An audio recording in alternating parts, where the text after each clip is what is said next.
Welcome to the Shadow Radio, where forgotten stories find their voice and the unexplainable is whispered in the dark.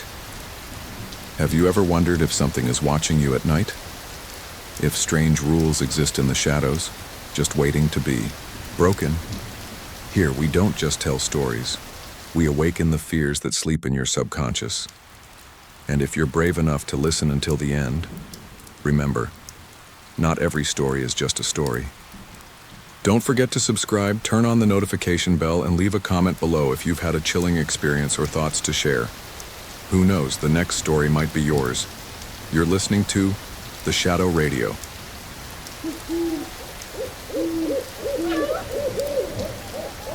The first time I heard the signal, I thought it was a mistake. I had just started working the night shift at an old broadcast facility on the outskirts of town. It was a temporary gig monitoring defunct radio towers, making sure no squatters messed with the equipment. The place was a relic from the Cold War, full of dusty wires and analog panels that groaned like dying animals when touched. No one really believed it still served a purpose, but it paid well, and I needed the money. It was close to 2 a.m. when I heard it. I was dozing in the booth, sipping lukewarm coffee and flipping through a dog-eared manual on frequency modulation, when the static from channel 301 came alive. It started with a low hum like a whisper behind a wall, then slowly grew into something almost musical. Not a song, not exactly, more like someone trying to speak through broken glass. I leaned forward, adjusting the knobs. "Help me." The voice was faint, buried beneath layers of distortion. I froze. "Repeat transmission," I murmured instinctively, though there was no one listening. The voice returned. Louder this time. "Not supposed to hear dash can single quotes T. leave." The room and then silence. I sat there for what felt like hours, heart pounding.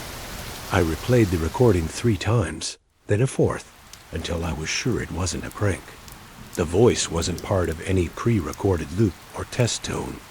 Someone or something had broadcast live on a frequency that hadn't been active in over 20 years. I filed the incident in the nightly report, but didn't mention the content. Just signal detected on channel 301. Unidentified source. Duration, 37 seconds. I told myself it was interference. Or maybe my mind playing tricks. But deep down, I knew it WASN single quotes T the next night. I came in early. I skipped dinner, brought my own radio scanner, and patched it directly into the system. I waited. Hours passed. Midnight. 1. The wind howled. Outside the tower, and the silence in the booth became unbearable. At exactly 2:13 a.m., the static returned. Ethan ... My name. It spoke my name. I stumbled back, knocking over the coffee. "Who is this?" I demanded, grabbing the mic. "Identify yourself?" No response. Just more static, layered with faint whispers and the occasional sobbing. Then something. Clearer. "Room sealed ... can't rest." "Find her." The voice faded again. I sat in the dark, listening to the sound of my own breathing, trying not to panic. I checked the tower's logs. No scheduled transmissions. The frequency wasn't listed anywhere in the archives. According to every technical manual I could find, channel 301 was dead, and yet it had returned. Over the next few nights, the pattern repeated. Always at 2:13. Always the same voice, female, scared, desperate. Sometimes she would cry. Sometimes she would whisper what sounded like coordinates or a name. Marla. I became obsessed. I scoured public records, archived FCC files, old incident reports from the tower. I even visited the city library, digging through microfilm and crumbling news articles. And that's when I found, in June 12, 1993, technician found dead in broadcast tower. The headline was buried on page 7 of the local paper. A 24-year-old. Woman named Marla Benton had reportedly died in the very tower I was now stationed in. Cause of death: carbon monoxide poisoning due to a generator malfunction. Only. It wasn't that simple. Further investigation revealed oddities. The emergency doors had been sealed shut from the outside. The internal phone line had been disconnected. Her final logbook entry was incomplete, ending mid-sentence. There's something wrong with me. And the strangest part? Her body wasn't found until 3 days later. She'd been trying to get a message out. And now, decades later, someone or something was still trying to finish it. I began sleeping at the station. I stopped going home. My friends thought I was losing it. They weren't wrong. Every night, the voice would return. Sometimes angry, sometimes pleading. Don't let them silence me. Find the basement, room 17. It's still there. There was no basement. At least. Not on any of the official blueprints. But I couldn't ignore her. I couldn't pretend it was just a bad frequency. So one night, I followed her voice. Armed with only a flashlight and my recorder, I descended into the suboval maintenance area, technically off limits, but the keypad lock had long since rusted away. Dust choked the narrow hallways. Broken bulbs flickered overhead. I passed old fuse boxes and forgotten equipment. And then I saw it, room 17. The door was half covered in a collapsed wall panel. Faint letters still visible through the grime. I pried it open. Inside was a small, windowless chamber. One desk, one broken radio console, and a chair still bolted to the floor, with leather straps dangling from the armrest. As I stepped inside, my flashlight dimmed. The air felt wrong, heavy, like stepping into a memory that didn't belong to me. And then, for the first time, I heard her clearly. No static, no distortion. You found me.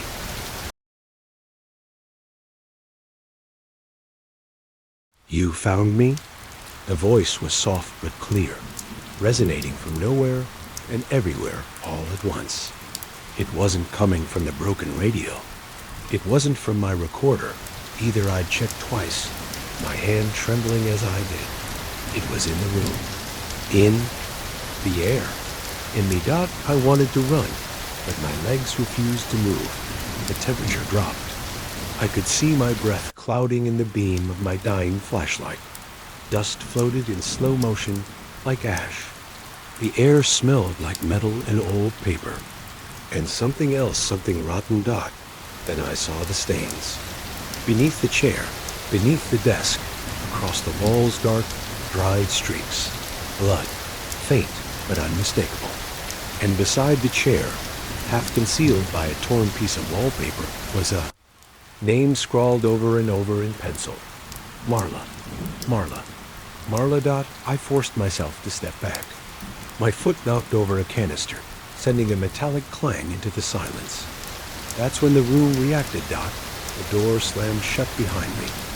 I spun around, heart racing. Tried the handle. Locked. I kicked it. No use. Then. The static returned, high-pitched, drilling into my ears. My flashlight blinked wildly, and the voice came back distorted, screaming, "You can't leave me here again." I covered my ears, backing into the wall. My breath was shallow. My skin prickled with cold sweat. I could feel her. Her pain, her fury, her loneliness. Who did this to you? I shouted, desperate to distract myself from the pressure building in my skull. The radio in the room crackled back to life. A voice knocked Marla's gruff and clipped, like an old broadcast recording. Test subject terminated. Seal room 17. Do not engage.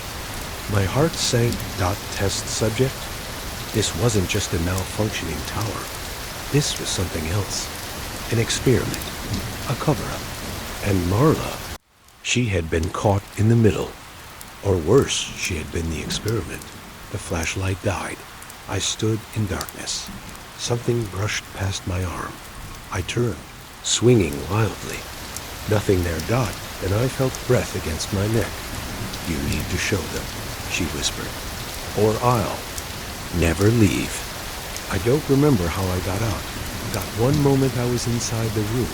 The next I was crawling up the maintenance stairs, gasping for air like I'd been drowning. My hands were shaking. My recorder was gone. I didn't sleep that day. Couldn't. Every time I closed my eyes, I saw her face blurred, streaked with blood, staring from the shadows of that sealed room dock the next night. I went back to the broadcast. Logs stopped nothing. Room 17 was never officially listed. No mentions of experiments. No test subjects. The entire sublevel wasn't even on most of the records. It had been redacted. But I did find one thing. Buried in the oldest files, on a dusty reel-to-reel tape marked CH301 Archives. The recording was labeled Intermittent Frequency. Unauthorized transmission, the 11th of June 93. One day before Marla died. I played it. A man's voice, cold and deliberate. Commencing psychological resistance trial. Subject, MB17. Frequency response noted. Subject displays cognitive fracture at 2:13. Hypothesis-confirmed transmission has penetrative effect on target's perception. Recommend shutdown. Then silence. Then screaming. Marla's voice, unmistakable, crying out. "You said it would stop. You said you'd let me out." Banging, screeching. Then the sound of static swallowing everything. The tape ended. I sat in the booth for hours, replaying it until the magnetic reel worked. She hadn't just died. She was driven insane, slowly, deliberately. The signal wasn't random, it was weaponized. And it hadn't stopped. It was still playing. Still looping. Still searching. I started receiving calls. From phones that didn't ring. Late at night. From numbers with too many digits. Sometimes it would just be static. Other times, breathing. Once, I swear, I heard a distorted version of my own voice, whispering things I hadn't said yet. I tried quitting. I really did, but I couldn't stop. She wouldn't let me. "Tell the world," she'd whisper into my earphones when no one else was listening. "Let them know what they did to me." So I did. I uploaded the recording to a private forum for radio enthusiasts, posted the blueprints, shared the reel-to-reel audio. That was a mistake. 3 nights later, I found my apartment door ajar. Nothing stolen, but all my tapes gone. My laptop wiped. My backup drives melted. Literally. No one believed me. I confronted my supervisor. He denied everything. Said the tower never had a room 17. That channel 301 had been inactive for decades. I demanded proof. He laughed in my face. The next day, he was found dead in his car. Heart attack, they said. But I knew the truth. He'd started hearing the signal. Now. It's not just at the station. The signal follows me, in my car, stereo. In my dreams, in the spaces, between elevator music and static on hotel TVs. She's bleeding into everything. And I'm starting to think she doesn't want justice anymore, She wants company.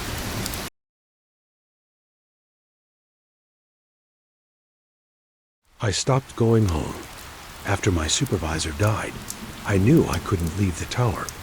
Not because I felt safe there, but because I didn't feel safe anywhere else.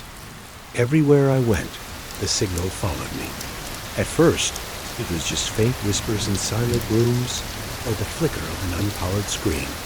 But soon, it became impossible to ignore. One night, I slept in the break room with the old TV playing static to drown out her voice. At 2:13 a.m., the screen flickered. For a brief second, it showed her face Marla's pale and twisted with. Grief staring at me through the snow of broken frequencies. "Ethan," she whispered, though the TV's speakers were off. "Help me."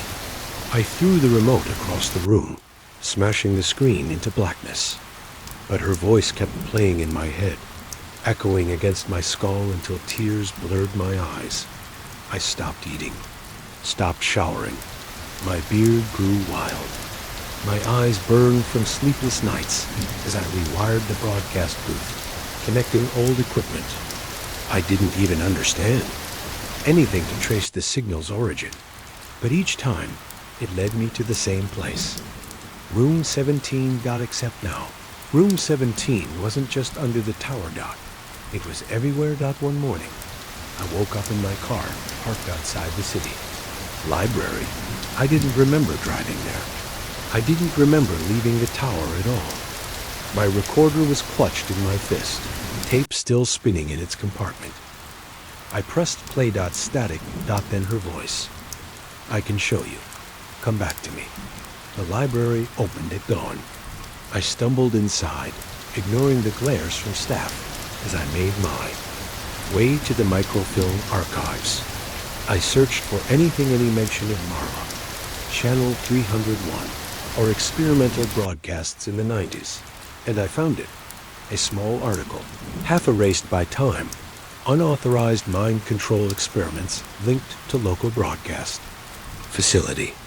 It spoke of a classified military program testing subliminal frequencies to induce fear, obedience, hallucinations. Names were redacted, locations scrubbed, but the dates matched. And at the bottom, scrawled by a pen in the margin, almost two, faded to read, MB to 17 last subject. Failed. Died. Failed. They called her death a failure. My vision blurred with rage and grief. I could hear her sobbing behind me, even though no one was there. I whispered, I'll tell them, Marla. I'll tell everyone. But the lights flickered. The microfilm machine hissed with static. Her voice came through, angry now, warped and cracking like burning wood. Too late. People in the library turned to stare as I clutched my head, screaming at voices only I could hear. Security dragged me out, threw me onto the sidewalk. I lay there under the morning sun, trembling with cold that only I could feel. That night, I returned to the tower. My tower. Her tower. I wired every mic, every console, every old transmitter into a single switch. If I couldn't free her, I would at least give her a voice again. At exactly 2:13 a.m., I flipped the switch. The room filled with static, so loud my ears bled. My vision went white. The concrete walls pulsed like a living heart. And then I saw her standing before me. Real, tangible. A young woman in a torn uniform, her hair matted with blood, eyes sunken but burning with furious light. Is this what you wanted? I cried, falling to my knees. Am I enough? She didn't speak. She just reached out, her fingers brushing my face. Her touch was ice and rot and sorrow. It seeped into my bones, filling every empty corner of me with her agony. Images exploded in my mind.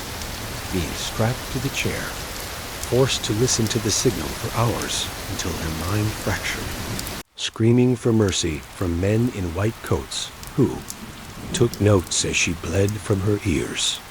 Her final thought, no one will ever hear me again.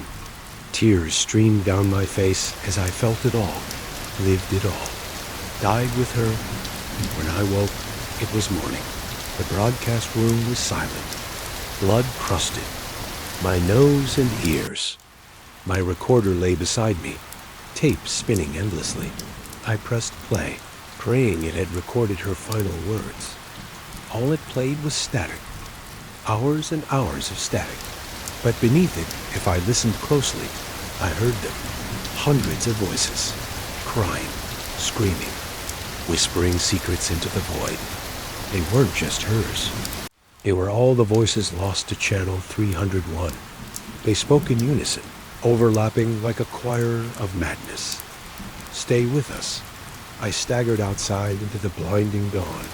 Birds chirped in the trees. Cars passed on the highway. The world was still, turning, but not for me. Everywhere I looked, I saw flickers' faces watching from reflections, eyes in puddles, shadows whispering beneath parked cars. And every single one of them was calling my name. That night, I set up the final broadcast. I connected channel 301 to every frequency the tower could reach. AM, FM, shortwave, even emergency bands. I didn't care anymore. If she wanted the world to hear, I would let them. At 2:13 a.m., I pressed transmit all. The static roared like a hurricane. My ears burst. My eyes bled tears of red. But through it all, I saw them, hundreds of souls trapped in that dead frequency, crawling from the speakers, slithering into the cables, flooding into the ether.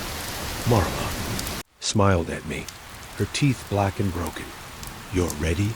she whispered. Then she stepped into me.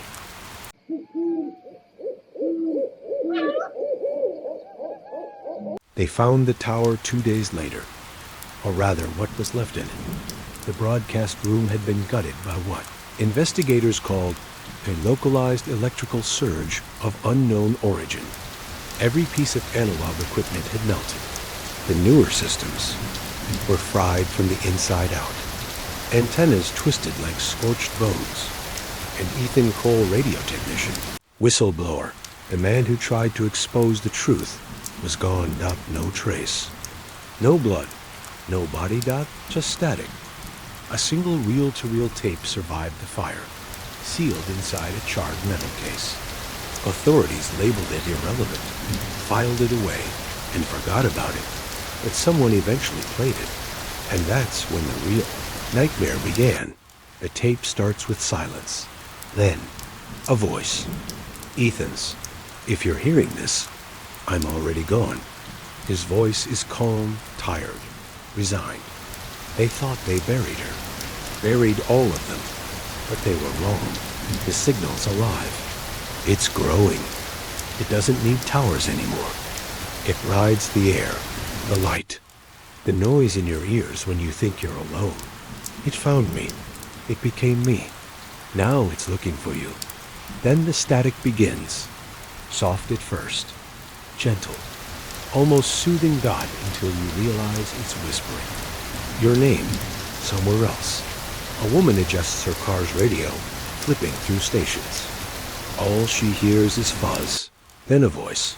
"You're next." She changes the station. The voice follows. At first, she thinks it's a prank. Then the voice begins describing her living room, the color of her hair, her childhood nickname. She slams.